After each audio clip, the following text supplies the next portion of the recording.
noches, bienvenidos al programa. Yo soy Jaime Bailey, hoy es lunes 16 de julio, ha terminado ayer el Mundial de Fútbol, estamos saliendo en vivo y en directo, en el horario habitual de las 9 en punto de la noche aquí en Miami, nos ven en Estados Unidos y en Puerto Rico. Hoy el presidente Trump se ha reunido en Helsinki, Finlandia, con el autócrata ruso Putin. Ciertos comentarios inopinados de Trump han desatado una gigantesca controversia. De esto voy a hablar en unos segundos, y de esto y otras cosas más voy a conversar con un brillante invitado, el escritor, el joven y valeroso escritor cubano Orlando Luis Pardo Lazo. Regresa esta noche al programa. No se pierdan la visión siempre lúcida y corajuda de Orlando Luis Pardo Lazo. Bueno, como comenté, el presidente Trump no se había reunido todavía a solas, en privado, con el dictador ruso. Y subrayo lo de dictador, no lo digo con ligereza al pasar, como si careciera de importancia, el dictador ruso Putin. Trump llegó a Helsinki, procedente de Bruselas primero y Londres después. Había tenido ya severos pleitos con sus socios europeos, y el ambiente parecía cargado de un cierto recelo mutuo entre él y Putin, lo que luego con las horas vino a desmentirse. El presidente estadounidense Donald Trump llegó el domingo a Helsinki, horas antes de una cumbre histórica con su homólogo ruso Vladimir Putin. En una entrevista con CBS, el mandatario calificó a Rusia como uno de los enemigos de Estados Unidos, aunque aclaró que eso no significa que sean malos, sino que son competitivos. También se refirió con ese término a China y la Unión Europea, por temas comerciales. La cumbre se produce luego de las polémicas visitas de Trump a Bruselas y Londres, marcadas por duros ataques contra sus aliados de la OTAN y contra la primera ministra británica Theresa May. Los mandatarios se reunirán primero a solas con sus intérpretes en el Palacio Presidencial y al final de la jornada realizarán una rueda de prensa conjunta. Sorprendentemente para el mundo libre, y Estados Unidos ha sido siempre un bastión y un faro del mundo libre, Trump ha sido mucho más duro con la canciller alemana Merkel que con el dictador Putin. Ha sido mucho más duro con el presidente español Sánchez que con Putin. De hecho, sin irse todavía del Reino Unido, porque pasó por Escocia, donde visitó sus campos de golf, Trump habló de la Unión Europea como un bloque enemigo de los Estados Unidos, un lenguaje desusadamente hostil que sorprende a propios y extraños. El presidente de Estados Unidos calificó a la Unión Europea de enemiga por su relevancia comercial. Creo que tenemos muchos enemigos. Creo que la Unión Europea es un enemigo, por lo que nos hacen en el comercio. No lo pensarías de la Unión Europea, pero son un enemigo. Rusia es un enemigo en ciertos aspectos. China es un enemigo económicamente, sin duda. Son un enemigo. Trump añadió que estos países se habían aprovechado al máximo de los Estados Unidos. Su nueva andanada tuvo la rápida respuesta del presidente del Consejo de la Unión Europea, Donald Tusk, en Twitter. Estados Unidos y la Unión Europea son los mejores amigos, y cualquiera que llame enemiga a la Unión Europea está difundiendo noticias falsas.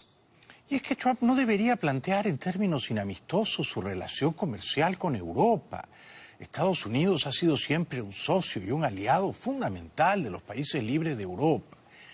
Y en cambio decir, como ha dicho, que Rusia es solo un competidor, pero no un enemigo malo o criticable, es por lo menos inquietante, porque el problema con Rusia no es uno de índole económico o comercial.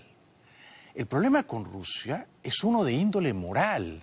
Cuando los rusos invaden Crimea, y decir los rusos es faltar a la verdad, cuando Putin invade Ucrania, anexa Crimea, presta ayuda al dictador sirio Assad, allí tenemos un problema moral serio, porque Rusia está conspirando contra la causa de la libertad en el mundo. Y esto Trump lo pasa por alto alegremente. The European Union is a foe, what they do to us in trade. Now, you wouldn't think of the European Union, but they're a foe. Russia's a foe in certain respects. China's a foe economically, certainly. They're a foe. But that doesn't mean they're bad. It doesn't mean anything. It means that they're competitors. Pues no, pues no. sí significa que la dictadura rusa es mala, maléfica, perversa, cuando apoya la dictadura genocida del matarife Assad en Siria y le presta ayuda militar para masacrar a la población civil inocente. Eso sí que es malo y criticable.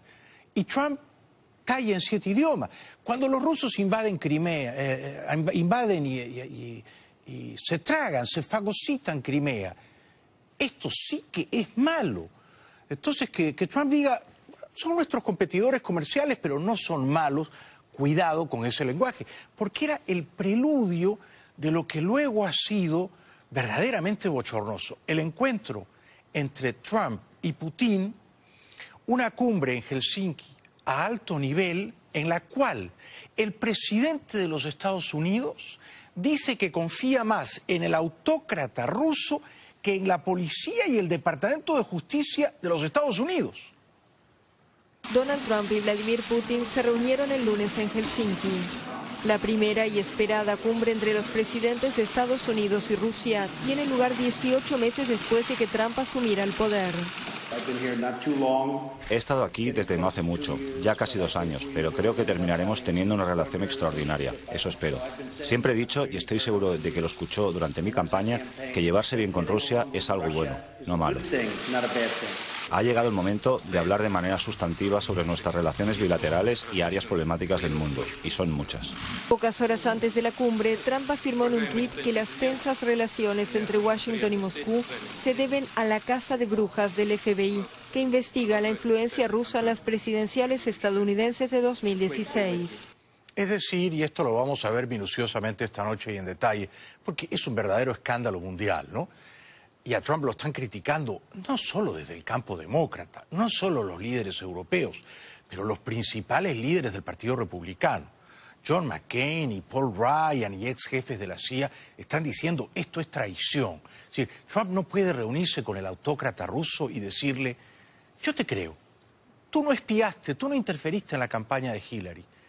Todo lo que ha dicho el Departamento de Justicia, que ha acusado formalmente a 12 agentes de inteligencia rusos de ciberataques contra la campaña de Hillary, la verdad, es una cacería de brujas. Es ridículo. Yo confío en ti. No se puede decir eso.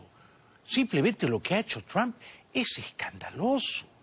No puede plantear un nivel de equivalencia moral entre la policía y la justicia de los Estados Unidos y el aparato de espionaje de Putin y decir, yo la verdad prefiero creerte a ti, Vladimir. Todo en aras de decir, tengamos una relación extraordinaria.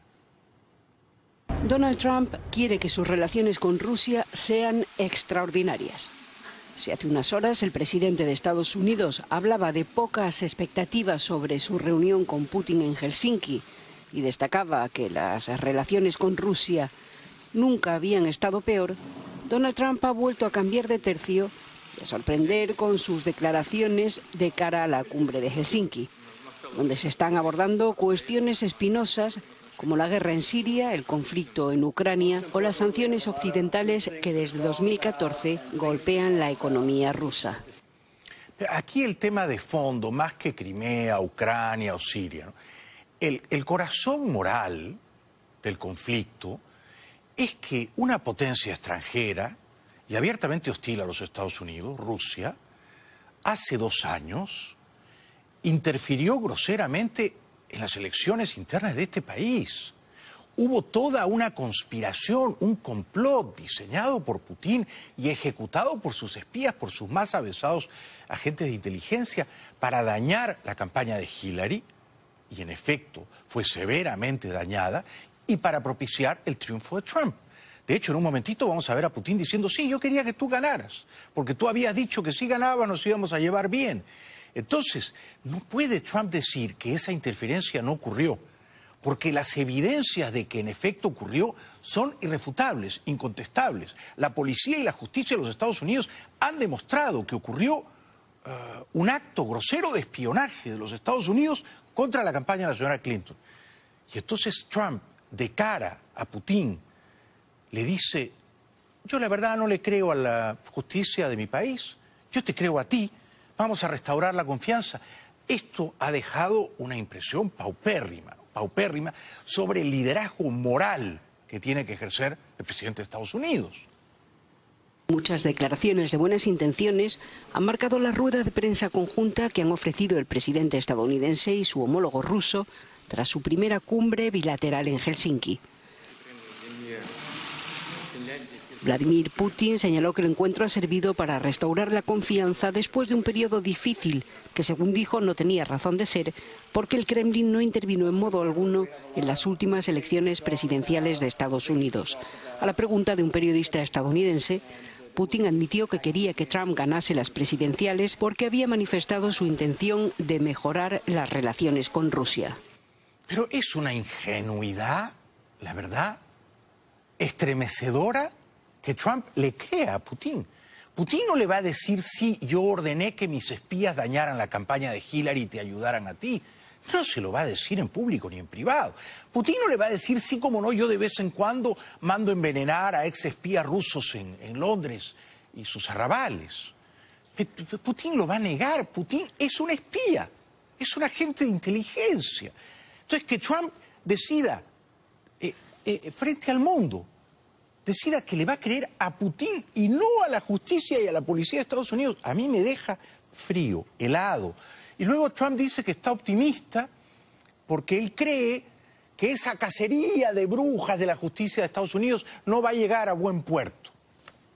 I think we have great opportunities together as two countries that frankly we have not been getting along very well for the last number of years. I've been here not too long, but it's getting close to 2 years, but I think we will end up having an extraordinary relationship, I hope so. I've been saying, and I'm sure you've heard over the years, and as I campaign, that getting along with Russia is a good thing, not a bad thing. And I really think the world wants to see us get along. We are the two great nuclear powers. We have 90% of the nuclear, and that's not a good thing, it's a bad thing. And I think we hopefully can do something about that because it's not a positive force, it's a negative force. So we'll be talking about that among other things. Bueno, la verdad es que la superficialidad, la ligereza, la frivolidad de Trump son verdaderamente, en fin, pasmosas, ¿no? Uno se queda pasmado, provocan estupor. Putin lo mira y dice, este señor lo tengo en el bolsillo, ¿no? Trabaja para nosotros, me cree a mí, no le cree a la justicia de su país, a su propio director de inteligencia que le dice, oye, no tengas ninguna duda, Putin mandó espías a dañar la campaña de Hillary. No. Entonces Trump dice, sobre la trama rusa, la verdad que es una cosa ridícula que ocurre en mi país y esto es una casa de brujas. Disaster for our country. I think it's kept us apart. It's kept us separated. There was no collusion at all. Everybody knows it. I beat Hillary Clinton easily. It's ridiculous. It's ridiculous what's going on with the probe. There was no collusion. I didn't know the president. There was nobody to collude with. Назовите мне хотя бы один факт, который говорит о каком-то сговоре в ходе предвыборной кампании в Соединенных Штатах. Это полный бред.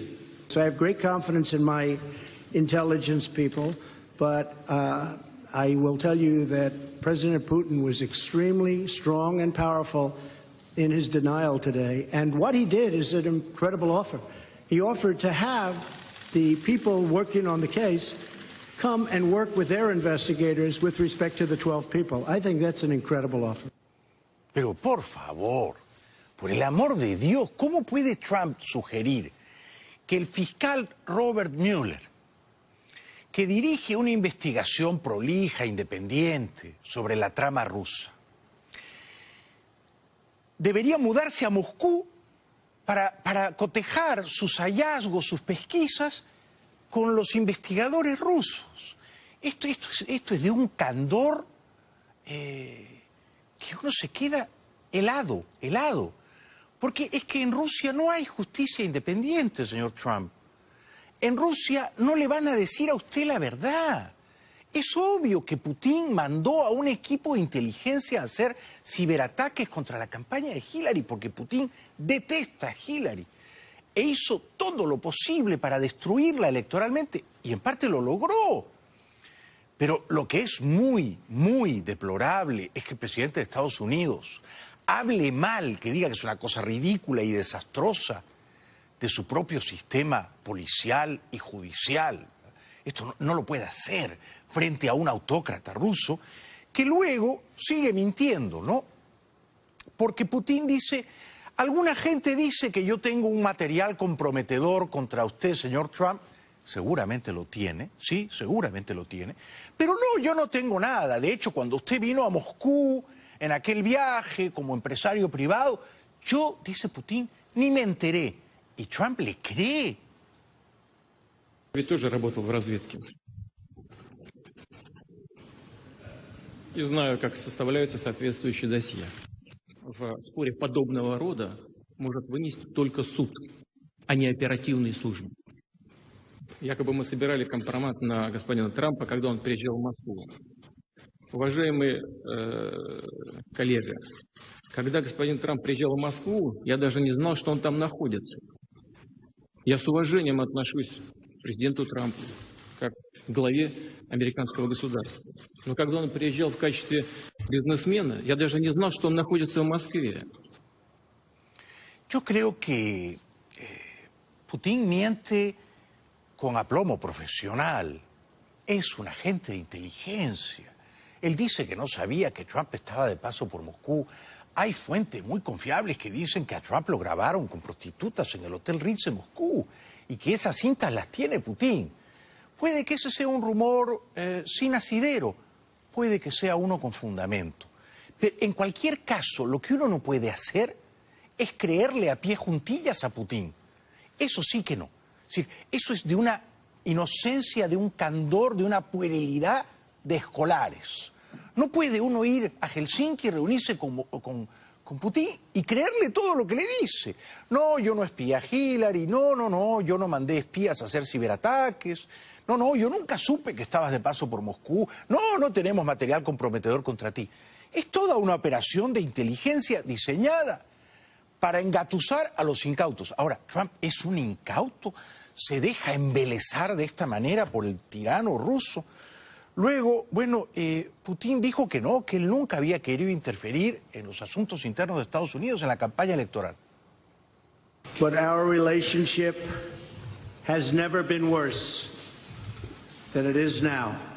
However, that changed as of about 4 hours ago. I really believe that. Constructive dialogue between the United States and Russia affords the opportunity to open new pathways toward peace and stability in our world. Ahora, yo tampoco creo que Trump debió llegar a Helsinki y, en fin, agredir, darle una trompada, un cabezazo, un rodillazo en los testículos a Putin, ¿no? No. Pero lo que debió hacer Trump es decirle, mire usted, en mi país la justicia es independiente. Yo no interfiero. No puedo violentar los fueros de la justicia. Y la justicia, justo la semana pasada, ha acusado a 12 nacionales rusos de interferir con ataques, espionajes, ciberataques, en la campaña presidencial que yo gané. Y entonces yo, como presidente de Estados Unidos, le tengo que decir que eso lo condenamos enérgicamente.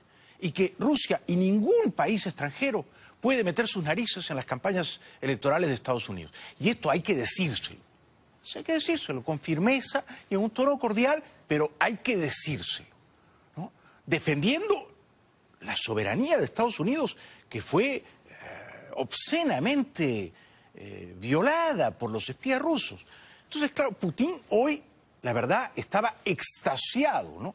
Porque Trump se derritió ante él. Что российское государство никогда не вмешивалось и не собирается вмешиваться в американские внутренние дела, в том числе выборный процесс. Ambos mandatarios se reunieron en un almuerzo privado donde hablaron en profundidad sobre varios temas, incluyendo comercio, militares, armas nucleares y China. Finalmente, un hombre fue arrestado por la seguridad antes del comienzo de la conferencia de prensa porque sostenía un letrero que decía Tratado de Prohibición de Armas Nucleares. El incidente pasó sin mayores consecuencias. Thank you very much, everybody. Thank you. Para los expertos, esta cumbre da paso a una nueva era en las relaciones bilaterales entre ambas naciones. Yo estoy escandalizado porque creo que Trump ha cometido un error de proporciones no menores, no menores. Putin dijo también que la Guerra Fría había terminado. Es evidente que nuestras relaciones bilaterales están atravesando un momento difícil, decía Putin, pero estas dificultades y tensa atmósfera no tienen razones objetivas. La Guerra Fría ya ha acabado. La época de gran confrontación ideológica entre ambos países ha pasado hace mucho. La situación mundial ha cambiado drásticamente. La Guerra Fría ha acabado. Bueno, sí, en principio yo estaría de acuerdo con esa aseveración, ¿no? Pero hay zonas en el mundo, vamos a decir Siria, donde los rusos han actuado de una manera tremendamente innoble, ¿no? Y algo tendría que decir al respecto el presidente de Estados Unidos, ¿no? Y no dijo ni una palabra sobre Siria, Ucrania, Crimea, ¿no? Más bien dijo Trump que su país ha sido estúpido, consistentemente estúpido en no llevarse bien con Rusia. Al decir esto de nuevo, carga las tintas contra su país y exonera de toda culpa a Rusia. No es que Obama fue estúpido. Obama no se entendía con Putin, no por tonto, porque Obama tonto no es, sino porque a Obama le molestaba que Putin usara sus músculos en el mundo, de una manera perniciosa a la causa de la libertad y de la democracia.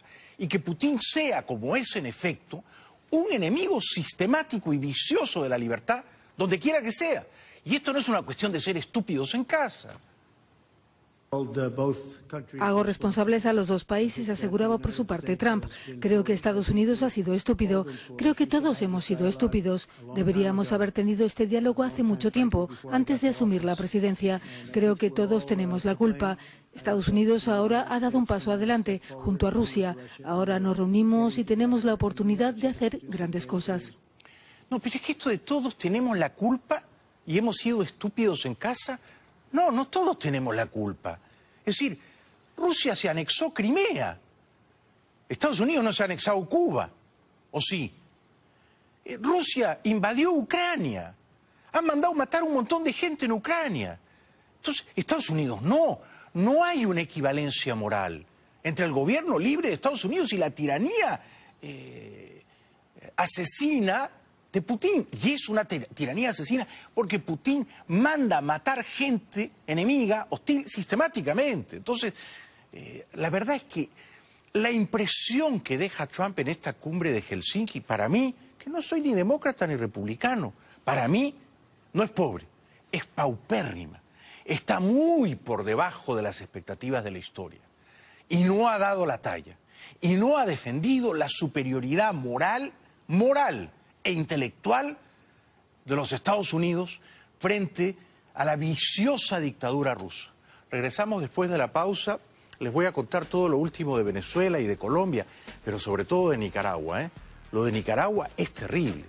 Este fin de semana, la dictadura de Ortega y Murillo ha matado a 12 personas más. Son ya más de 300 personas asesinadas desde mediados de abril. Y luego viene Orlando Luis Pardo Lazo, un brillante y valeroso escritor cubano, no se lo pierdan. Bueno, en un ratito voy a tener el gran placer de conversar con Orlando Luis Pardo Lazo. Regresa esta noche al programa, es un brillante escritor cubano y además es muy valeroso, ¿no? Es un disidente, ha escogido el camino duro del exilio. Me interesa mucho su visión sobre todo lo que está ocurriendo aquí con Trump, la cumbre de Helsinki, las concesiones insólitas que ha hecho, al menos desde el punto de vista de la retórica, ¿no? Con el autócrata Putin. Ayer ha terminado el Mundial de Fútbol, más adelante voy a dejarles 2 o 3 apuntes y observaciones sobre la final, que a mí no me defraudó, una final con 6 goles, en fin, uno no se puede quejar y creo que, hechas las sumas y las restas, ganó el mejor equipo del torneo, Francia, ¿no? Al margen de que uno pudiera tener simpatías sentimentales por los croatas que fueron, que tuvieron una textura de héroes. Bueno,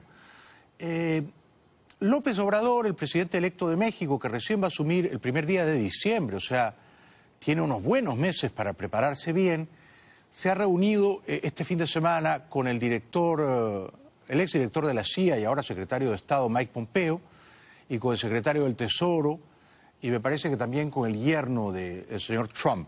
Se han reunido, además estuvo ahí el canciller, el que va a ser canciller de López Obrador, Marcelo Ebrard. Dice Ebrard que todo fue muy cordial. Este es el primer acercamiento entre Estados Unidos y el próximo gobierno de México. Una delegación de alto nivel llegó el viernes a la capital del país y aprovechó para reunirse con el presidente electo Andrés Manuel López Obrador y su equipo. El próximo canciller mexicano valoraba así el encuentro. Fue un diálogo, diría yo, bastante franco, respetuoso, cordial. Creo que es una primera conversación exitosa. Yo diría que podríamos tener un optimismo razonable de que México va a encontrar bases de entendimiento para los próximos años tener una mejor relación con Estados Unidos. Pues yo discrepo, ¿no?, del señor Ebrard, con mucho respeto por su, en fin, estatura intelectual. El optimismo nunca es razonable. El optimismo está divorciado de la razón. Yo no soy optimista. Yo espero lo peor y todo lo peor. Y ojalá que me desmientan, ¿no? Pero espero todo lo peor. Los primeros gestos de López Obrador, uno diría hay que aplaudirlo porque no va a usar avión presidencial, no quiere usar escoltas, no quiere usar autos blindados, se ha reducido el sueldo. Es Jesucristo. Yo no le creo. Yo creo que todos esos son típicos gestos populistas para engañar a la galería, ¿no? Lo importante es cómo va a dirigir su política económica y su política exterior. ¿Quiénes van a ser sus amigos en el mundo? ¿Va a ser amigo de Maduro, de Castro, de Putin, de Erdogan, de los iraníes? ¿O va a ser amigo de verdad de las democracias liberales de Occidente, ¿no? ¿Y cómo va a ser su política económica? Si él va a aplicar una política económica controlista, estatista, le va a ir como le va a ir.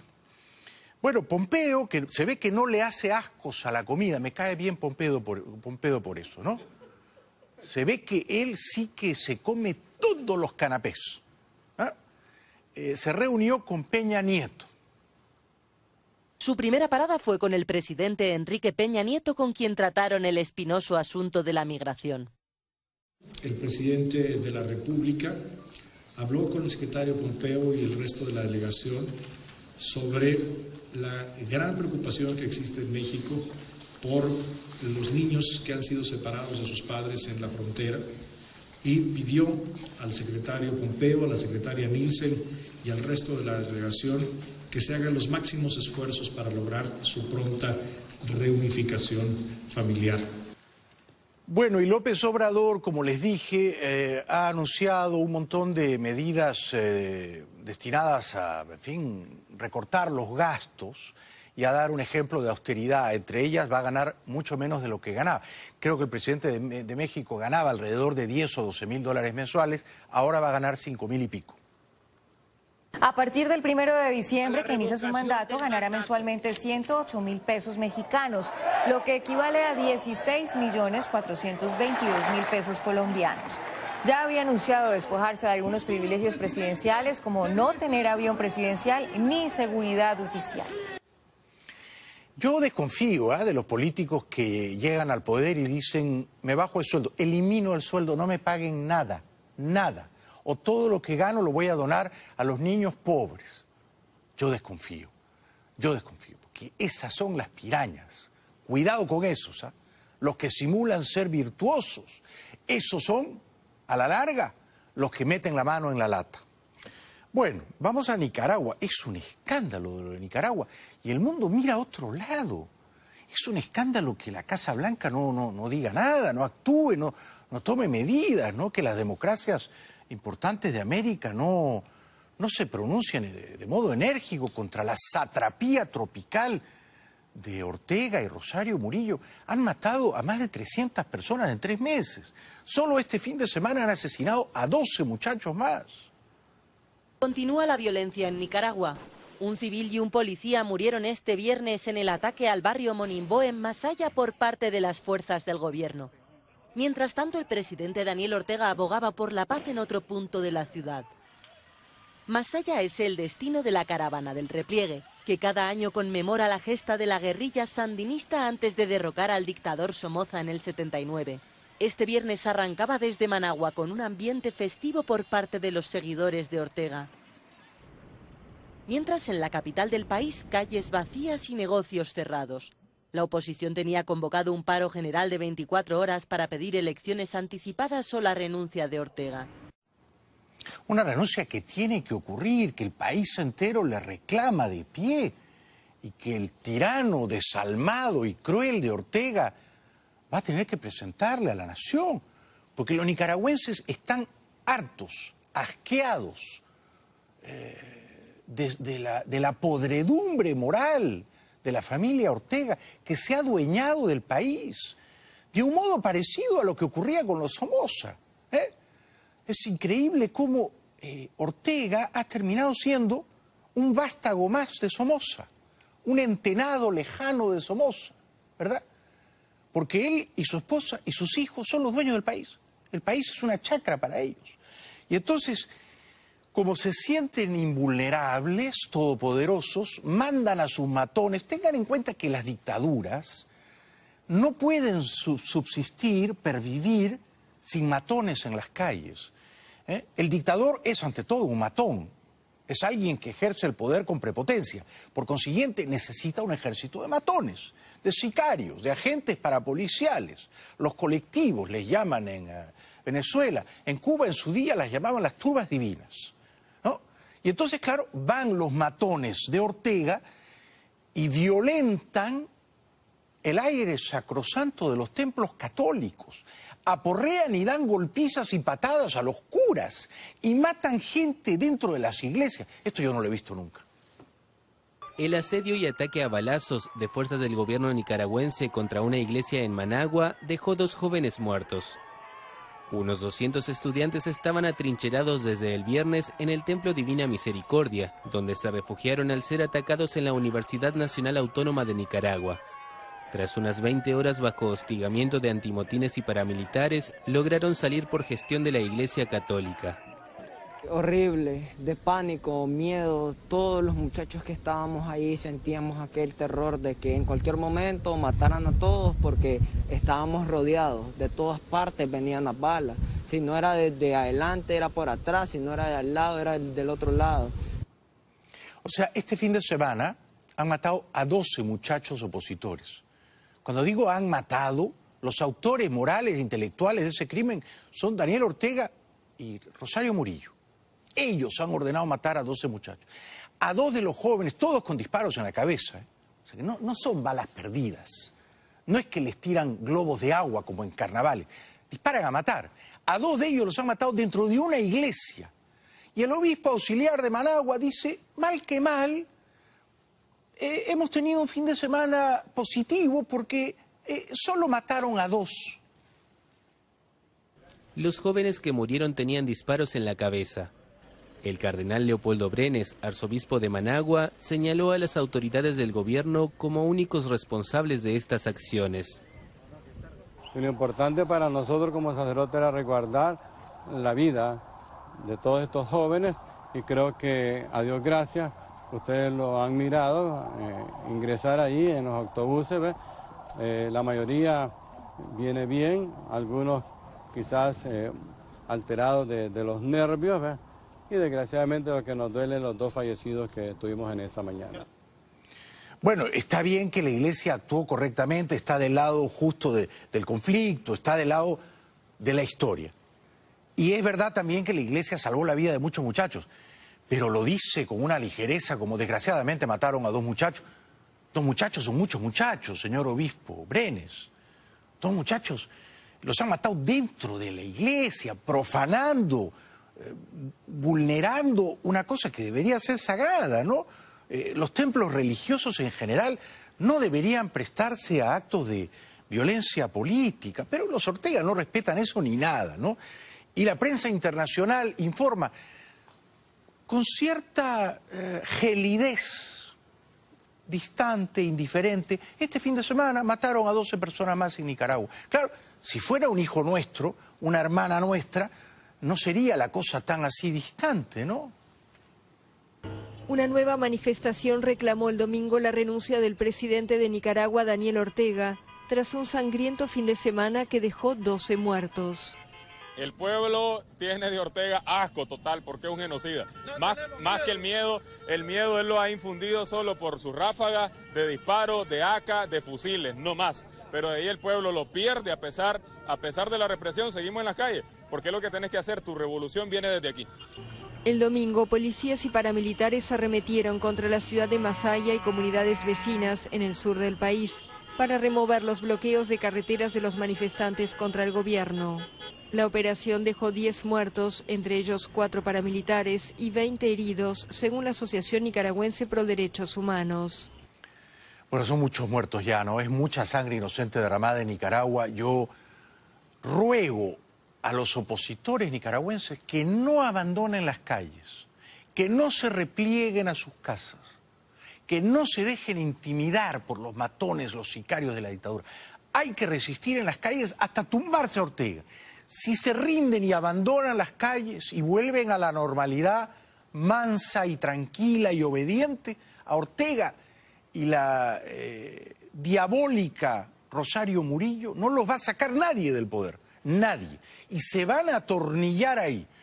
El ejemplo es, por supuesto, Maduro. Si los muchachos libertarios, guerreros, se rinden y dejan las calles despobladas, la dictadura se fortalece. Tengo mucho que contarles sobre Colombia, mucho sobre Timochenko, Iván Márquez. Márquez no quiere posesionarse este viernes como senador, mucho. Y también algunos apuntes sobre la final de ayer entre Francia y Croacia, cerrando el Mundial de Fútbol. Pero vamos a un corte, luego voy a conversar con el escritor, el valeroso, muy valeroso y muy inteligente escritor cubano Orlando Luis Pardo Lazo. Regresamos con todo eso después de la pausa. El terrorista colombiano Timochenko de las FARC se presentó a la justicia especial, que es tan especial que yo creo que no va a hacer justicia.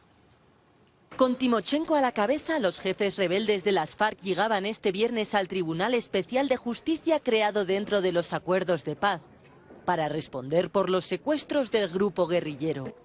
La delegación pidió perdón a todas las víctimas y aseguró que asumirá responsabilidades. También que hará lo posible porque se conozca la verdad de lo ocurrido. Un capítulo histórico de justicia dentro del conflicto que sufrió Colombia por más de medio siglo. Llevan flores. O sea, los acusan de 6.000 y pico secuestros, pero él cree que si lleva 8 rosas rojas, ya pagó sus culpas.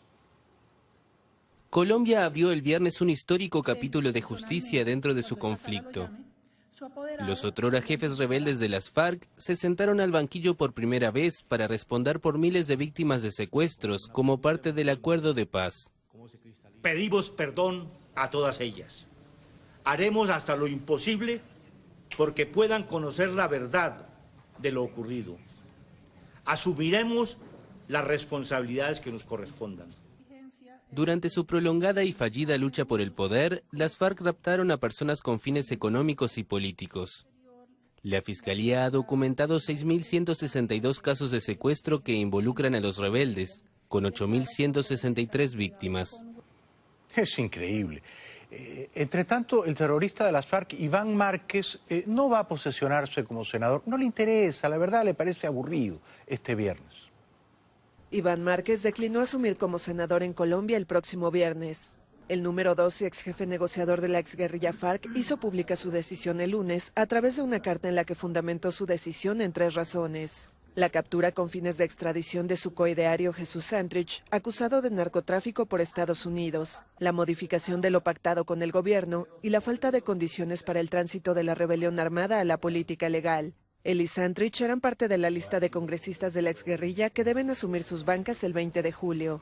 El pacto de paz le aseguró al partido de izquierda surgido del grupo rebelde 10 escaños en el Congreso, pero el acuerdo suscrito a finales de 2016 atraviesa un difícil proceso de implementación. O sea, de los 10, hay 2 por lo menos que no quieren estar en el Congreso. El senador Márquez no le interesa y el representante Santrich. Iván Márquez, miembro del Consejo Político Nacional del partido en el que se convirtió el grupo insurgente, Fuerza Alternativa Revolucionaria del Común, aseguró en una carta que la primera razón es el caso de Jesús Santrich, quien está preso en una cárcel de Bogotá y es pedido en extradición por la justicia estadounidense que lo acusa de narcotráfico. A juicio de Santrich, todo ha sido un montaje judicial o entrampamiento urdido por el fiscal general colombiano y la DEA. En la misiva, Márquez mencionó que la Justicia Especial para la Paz fue desdibujada de lo que se plasmó en el acuerdo firmado. Es increíble, ¿eh? Ojalá vayan a la cárcel un tiempito, estos forajidos. Regresamos después de la pausa. Bueno, ayer en la final del Mundial de Fútbol entraron 3 personas corriendo al campo, vestidas como de policías, ¿no? Eran 2 chicas y un muchacho, integrantes del grupo rockero, musical, contestatario ruso, los Pussy Riots. 4 personas disfrazadas de policías saltaron al campo de fútbol durante el partido entre Francia y Croacia este domingo. Poco después, el grupo Pussy Riot, conocido por ser una de las voces más críticas contra el presidente ruso Vladimir Putin, se atribuyó esta invasión. En un vídeo que circula por las redes sociales aparecen varios miembros respondiendo a preguntas en una comisaría. Aseguran que alquilaron los uniformes y que no tienen nada en contra de Rusia, sino que la defienden. En Rusia no existe el Estado de Derecho y en cualquier momento la policía puede entrar en la vida de una persona sin motivo aparente, destaca una de las mujeres. Así que solo podemos sacar una conclusión y solo hay una solución, dice esta otra. Hay que luchar para que paren las detenciones sin justificación. ¿Cómo no quererlas y admirarlas? Tienen una agenda política admirable. Estas chicas de Pussy Riot tienen las cosas más claras que Trump, porque se atrevieron en las narices de Putin a desafiarlo. Ya regresamos.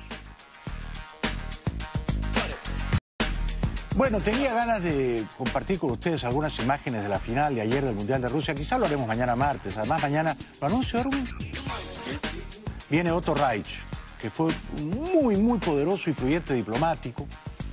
Y me interesa mucho su percepción de la cumbre de Helsinki entre Trump y Putin. Hasta mañana, buenas noches, muchas gracias.